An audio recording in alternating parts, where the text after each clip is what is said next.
ఏం చదువుకున్నావు? ఏం చదువుకోలేదండి. ఏబిసిడి అలు కూడా రావా? థమ్స్అప్ తప్పితే ఏది రాదండి. థమ్స్అప్ అదేంటి? అదేనండి ఏలుముద్ర. ఇంత తెలివైన వాడివి చదువు కూడా రాదంటే నమ్మబుద్ధి కావడం లేదు. మీరే అంటున్నారుగా తెలివితేటలు ఉన్నాయని.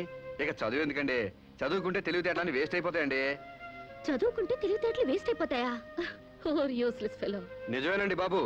మనిషికుంది 1/2 కిలో మెదడు. అందులో తెలివితేటలు ఇరికించి చదువుకున్న చదువులు ఇరికితే బుర్ర తట్టుకోలేదండి బాబు. ఈటెక్కి పగిలిపోద్దండి. అందుకు చదువుకోలేదంటావు? హాయ్ సంశివరావు, ఏంటది?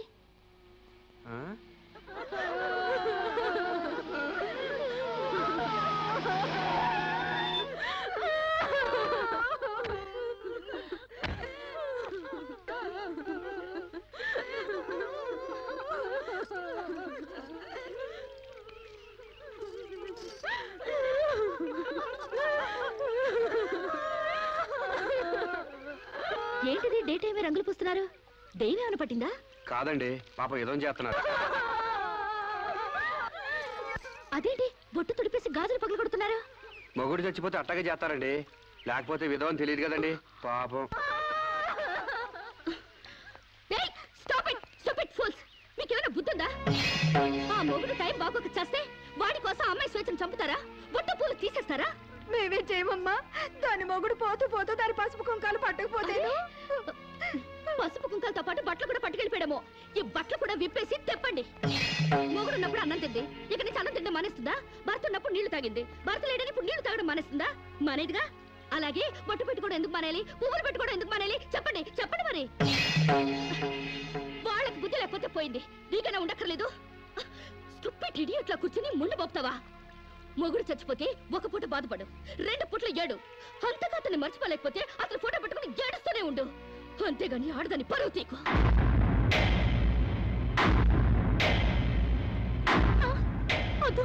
ఆగండి. మీరు తెలిసి చేస్తున్నారా తెలియక చేస్తున్నారా? పేడ మహ్వా, నీకు కూడా ఈ ఆచారాలు పిచ్చుందా? నాకదే పిచ్చి నీకు పట్టింది. లేకపోతే తాళి తెగి తను బాధపడుతుంటే మళ్ళీ బొట్టు పెట్టి ఎగతాళి చేస్తావా? షడప్. మొగుడు చచ్చిపోతే ఇలా బోడిగా తయారు చేయాలా? నీలాంటి వాళ్ళు ఉండబట్టే పసుపు కుంకాల రేటు పడిపోయాయి. కరెక్ట్. పెళ్ళయ్యాక నీ మొగుడు చేస్తే నువ్వు ముండ మోయకుండా బొడ్డు కింద బొమ్మల చీర కట్టుకుని తెగ తిరుగుదుగాన్లే. ఇక్కడ మాత్రం అడ్డం రాకు.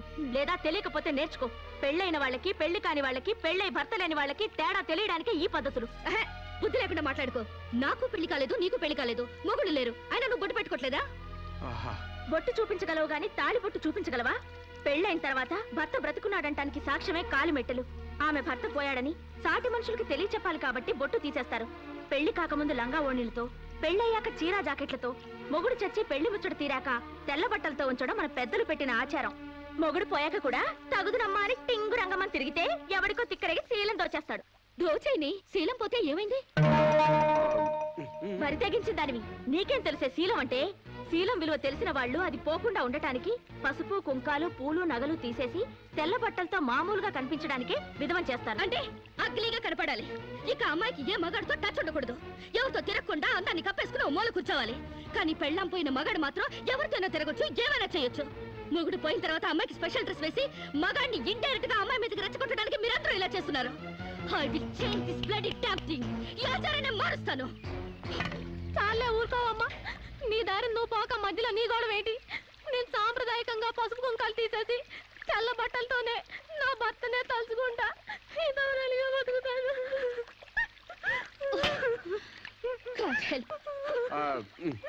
వీళ్ళింతే, వీళ్ళ జీవితాలితే, వీళ్ళు అస్సలు బాగుపడి చావరు. అవునండి, నిజం చెప్తే నిష్ఠురాలు తప్పు.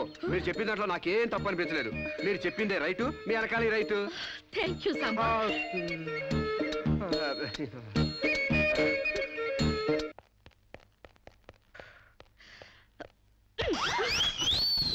ఒకటి ఈస్ట్ గోదావరి, ఇంకోటి వెస్ట్ గోదావరి రేంజ్ లో పెంచారు. కోనసీమ రేంజ్ కి స్లిమ్ గా తయారు చేస్తాను. నాతో రండి. ఎక్కడికి? ఎక్సర్సైజ్ కి. ఎక్సర్సైజులుగా? మీ సైజులు తగ్గాలంటే ఎక్సర్సైజ్ కంపల్సరీ. మేము ఈ వయసులోనా? ఇంకా 30 టచ్ అవ్వలేదు, అప్పుడే సింటెక్స్ ట్యాంకుల్లా తయారయ్యారు. పదండి పదండి.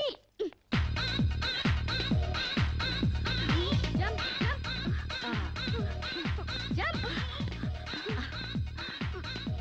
1, 2, 3. 3 4 నెక్స్ట్ ఇలా చేయండి చేయండి త్వరగా బెంచ్ వంగండి శిరీష ఎక్సర్సైజ్ క్లాసులు తీసుకుంటున్నావా? ఈ స్టూడెంట్స్ ఎవరబ్బా? ఈ పర్సనాలిటీలు చూస్తుంటే ఈ జిల్లా వాళ్ళకి లేరే. కరెక్ట్, కృష్ణా జిల్లా వాళ్ళు. ఒకసారి ఫేస్ టర్నింగ్ ఇచ్చుకోండి.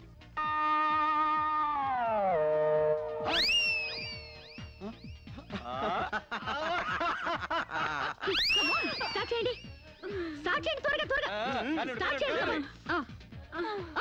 Good good very good. మా చెల్లిలాగా స్లిమ్ అయిపోవాలి. బాయ్. చేంజ్ ఓహో ఏంటది స్లో. అమ్మా మీకోసం ఎవరు ఆడవాళ్ళు వచ్చారు. నమస్కారం అండి. నమస్తే. మేము మహిళా మండలి నుంచి వచ్చామండి. నెక్స్ట్ వీక్ మా ప్రోగ్రామ్ ఉంది. అందులో వక్తగా మాట్లాడడానికి మిమ్మల్ని రిక్వెస్ట్ చేయడం. సభకి నమస్కారం. గోష్ఠిని ప్రారంభించవలసిందిగా అలకానంది గారిని కోరుతున్నాను. మహిళలం మనం ఎంతో సాధించాం. చదువుల్లో ఉద్యోగాలలో 33% రిజర్వేషన్లు సాధించాం. చైర్మన్ లాంటి మగ పదాలను చైర్పర్సన్ అనేలా ఆడ మగకి వర్తించేలా మార్పించాం. ఎంత సాధించినా ఆడదాన్ని తమలపాకుల కట్టగానే చూస్తున్నారు, తల్లో పువ్వుగానే చూస్తున్నారు. ఉదాహరణకి ఆడది ఒక్కతే రోడ్డు పక్కనున్న టీ కొట్టుకెళ్లి టీ తాగితే ఇది లాడ్జింగ్ కేసు అని అంటారు. దీనికి కారణం ఏంటంటే ఒకప్పట్లా మనకు పోరాడే నాయకురాలు లేకపోవడమే. ఒక అనీ బెసెంట్, ఒక దుర్గాబాయ్ దేశ్ముఖ్, ఒక సరోజినీ నాయుడు, ఒక ఇందిరాగాంధీ మళ్ళీ మన కోసం పుట్టాలి. అసలు నన్ను అడిగితే ఈ జన్మలో దళితులకు ఎంతో సేవ చేసిన అంబేద్కర్ ఈసారి స్త్రీల కోసం ఆడదానిగా పుట్టి రాజ్యాంగం తిరగరాయాలి, మనకు 50% రిజర్వేషన్లు కల్పించాలి. అప్పుడు రిజర్వేషన్ల ద్వారానే మనం పైకొచ్చామని చులకనగా చూస్తారు. అయినా మగాడు ఆడది ఒకరినొకరు అర్థం చేసుకుంటే ఈ భేదాలెందుకు, ఈ వాదాలెందుకు? ఎవరెంత ఎదిగినా కనాల్సింది ఆడదే, కారకుడు మగాడే. ఈ సత్యం తెలుసుకుని ఒకరినొకరు గౌరవించుకుంటే చాలు. మగాడు ఆడదాన్ని గౌరవించడం అటుంచి అణగదొక్కుతున్నాడు. మనం మగాళ్ల కాళ్ళు నొక్కడాలు, పని మనిషిగా చాకరీలు చేయడాలు అవన్నీ మానేయాలి. మనకి స్వేచ్ఛ కావాలి. మగాళ్ళు మనకి చేస్తేనే మనం వాళ్ళకి చేయాలి. వాళ్ళు అసలు లెక్క చేయకూడదు. అప్పుడే వాళ్ళు మన దారికి వస్తారు. Correct super correct. ఇచ్చిన స్వేచ్ఛను అలుసుగా తీసుకుని జీవితాన్ని నాశనం చేసుకునే వాళ్ళు కూడా ఉన్నారు. ఫారిన్ వ్యామోహంలో పడి సాంప్రదాయాన్ని కాలదనడమే ఫ్యాషన్ అనుకుని ఆడదంటే అసహించుకునేలా స్వేచ్ఛను దుర్వినియోగం చేసుకునే వాళ్ళు కూడా ఉన్నారు. అందుకని అమ్మ చాటి బిడ్డలా మొగుడు పక్కన బిడ్డలా ఆడది బతకాలా? పుట్టే జీవికి ఆడది ఆధారమైనప్పుడు ఆడది మరొకరి మీద ఆధారపడి బతకడం ఏంటి? అదిరింది నా సావరంగా. కరెక్ట్ అంతే. సమాజంలో సమూలమైన మార్పు రావాలంటే మనిషి పుట్టుకకు మూలమైన వివాహ వ్యవస్థలోనే మార్పు రావాలి, విప్లవం రావాలి. పెళ్లి చూపుల పేరుతో మగాడు ఆడదాన్ని శల్య పరీక్ష చేస్తాడు, శీల పరీక్ష చేస్తాడు. కానీ అదే మగాడిని ఆడది ఏ పరీక్ష చేయకూడదు. సూపర్ అంటే సూపర్ అంతే. అందుకే ఆ మగాడిని ఆడది పెళ్లికి ముందే లొంగ తీసుకోవాలి. ఆ మగాడి ఇంట్లోనే ఆడది పెళ్లి చూపులు ఏర్పాటు చేసుకోవాలి. ఆ మగాడి టోపీ కింద ఉన్నది జుట్టో, బట్టతలో, విగ్గో తెలుసుకోవాలంటే, ఆ కళ్ళ జోడు వెనకున్నది గాజు కన్నో, మెల్ల కన్నో, గుడ్డి కన్నో తెలుసుకోవాలంటే, ఆ వంకరకాలో, చెక్కకాలో తెలుసుకోవాలంటే ఆ ఆడది ఆ మగాడిని పెళ్లికి ముందే పరీక్షించాలి. లేకపోతే ఆడది బెడ్రూమ్ లో ఏ చిరంజీవినో నాగార్జున ఊహించుకుంటూ కాపురం చేస్తుంది. అయ్యి బాబు, ఇది అసలైన సూపర్ అండి బాబు. ఈ డైలాగులు ఉపన్యాసాల్లో చప్పట్లకు మాత్రమే పనికొస్తాయి. ఈ విపరీతమైన ధోరణులే మనకి విలువ లేకుండా చేస్తున్నాయి. సాంప్రదాయకంగా పెళ్లి చేసుకున్న మా ముత్తాత సంతోషంగా ఉండేవారు. మా తాత ఇంకా సంతోషంగా ఉండేవారు. మా నాన్న ఇంకా సుఖంగా బతికారు. వాళ్ళు పెళ్లాలతో ఆనందంగా కాపురాలు చేసుకోలేదా? వాళ్ళ భార్యలు ఎవరితోనైనా లేచిపోయారా? లేకపోతే ముందుగానే పరీక్షలు జరిపించి పెళ్లిళ్ళు చేసుకున్నారా? మా తాత, మా ముత్తాతని మగాడి వైపు నుంచి చూస్తున్నావు గాని మీ అమ్మమ్మ, మీ నానమ్మ అని వాళ్ళ సైడ్ నుంచి ఆలోచించావా? మొగుడయ్యాడు కాబట్టి చచ్చినట్టు అడ్జస్ట్ అయ్యి ఎందరో బతుకుతున్నారు. మగ లేని మగాళ్ళ వల్ల ఎందరో కొట్టాళ్ళుగా బతుకుతున్నారు. మొగుడికి తెలియకుండా చాటుగా ఎందరో పక్క వాళ్ళతో దొంగ కాపురాలు చేస్తున్నారు. ఆ మాటకొస్తే గర్భసంచి లేని ఆడాళ్ల వలన ఎంతమంది మగాళ్ళు సంతానం లేక పున్నామ నరకానికి పోలేదు? అందవిహీనమైన భార్యలతో ఎంతమంది మగాళ్ళు అడ్జస్ట్మెంట్ లైఫ్ అనుభవించడం లేదు? వాళ్ళంతా వాళ్ళ పెళ్ళాల్ని వదిలేయాలనేనా నీ ఉద్దేశం? అందుకే పెళ్లి చూపుల ఆచారాల్ని పూర్తిగా మార్చేయాలని గొంతు చుచ్చుకునేది. ఎండ కాస్తుంటే గొడుగేసుకోవాలి గాని ఆకాశానికి అడ్డు కడతావా? సూర్యుని పగలు కొడతావా? అంతకన్నా వెర్ర ఆలోచన మరొకట్లేదు. మగాళ్ళలో మార్పు కోసం పవిత్రమైన ఆ పెళ్లి ఆచారాన్ని నాశనం చేసుకుంటావా? కాన్పు ముందు నొప్పులు, మార్పు కోసం కష్టాలు తప్పవు. నొప్పుల కోసం భయపడితే జననాలుండవు, కష్టాల కోసం వెనక్కి తగ్గితే సుఖాలుండవు. ఆచరణకి సాధ్యం కాని వాటి గురించి ఆలోచించడమే వ్యర్థం. ఆచరణలో పెట్టి చూపిస్తాను. చెప్పడం తేలికే గాని చెయ్యడం కష్టం. నేను చెప్పింది చేసి చూపిస్తాను. ఈ వివాహ వ్యవస్థని మారుస్తాను. పెళ్లికి ముందే ఒక మగాడితో డేటింగ్ చేసి అతను అన్ని విధాలా నాకు నచ్చితేనే అతన్ని పెళ్లి చేసుకుంటాను. నీ తల తిక్క పిచ్చి పనులు ఒప్పుకోవడానికి ఇదేం ఫారెన్ కాదు, ఇండియా. అక్కడి దాకా ఎందుకే? ఇప్పుడే ఒప్పిస్తాను. సాంబశివరావు, నాతో డేటింగ్ చేస్తావా? మీరు చెప్పిందా రైటు, మీ వెనకాల రైటు. డేటింగ్ అంటే ఏంటమ్మా? పెళ్లికి ముందు ఒకరి ఇష్టాల గురించి మరొకరు తెలుసుకోవడానికి కలిసి ఉండడం, అదే డేటింగ్. ఇదేంటిది కొత్తగా ఉంది? ఇది కొత్తగా నేను కనిపెట్టిందేం లేదు. డేటింగ్ అనేది ఫారెన్ లో ఎప్పటి నుంచో ఉంది. సాంబశివరావు, ఒప్పుకుంటున్నావా? శిరీష్ గారు ఏం చెప్పినా నేను కాదానండి. చూసావా, అప్పుడే మార్పు తేవడం స్టార్ట్ చేశాను. అంటే పెళ్లికి ముందే మీరు ఒకే ఇంట్లో కాపురం చేస్తారనమాట. ఒకరి పక్కన ఒకరు పడుకుంటారనమాట. ఒకరింగిలో ఒకరు తింటారనమాట. ఆఫ్ కోర్స్, మేమిద్దరు 6 నెలల పాటు ఒకే ఇంట్లో ఉంటాం.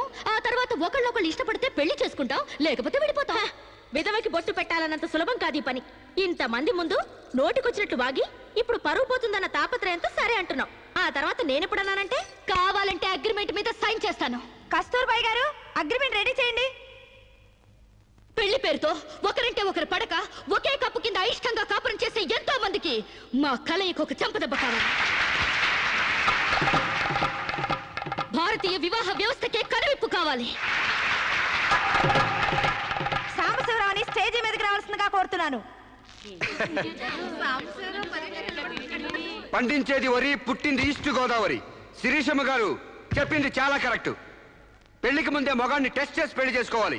ఎందుకంటేనండి, సపోజ్ నేను ఉన్నానండి, నాకు చాలా పర్సనాలిటీ ఉంది, మంచి దమ్ము ఉంది, మీసం ఉంది, బాడీ కూడా ఉంది. మరి లోపలికి వెళ్తే నాకు మగతనం ఉందో లేదో మీరు ఎవరైనా చెప్పగలరా? నా నరాల్లో కరెంట్ ఉందో లేదో మీరు చెప్పగలరా? కాబట్టి మేడం గారు చెప్పిన డేటింగ్ పెళ్లికి నా ఓటు ముద్ర.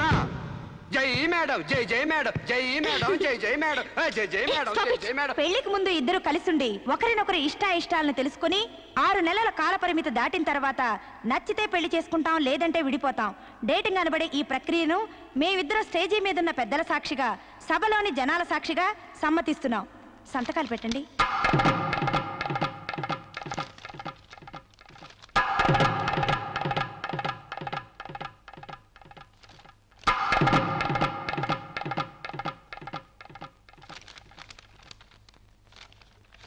ఇక 6 నెలల తర్వాత మాకిష్టమైతే మీ అందరి సమక్షంలో మేము పెళ్లి చేసుకుంటాం.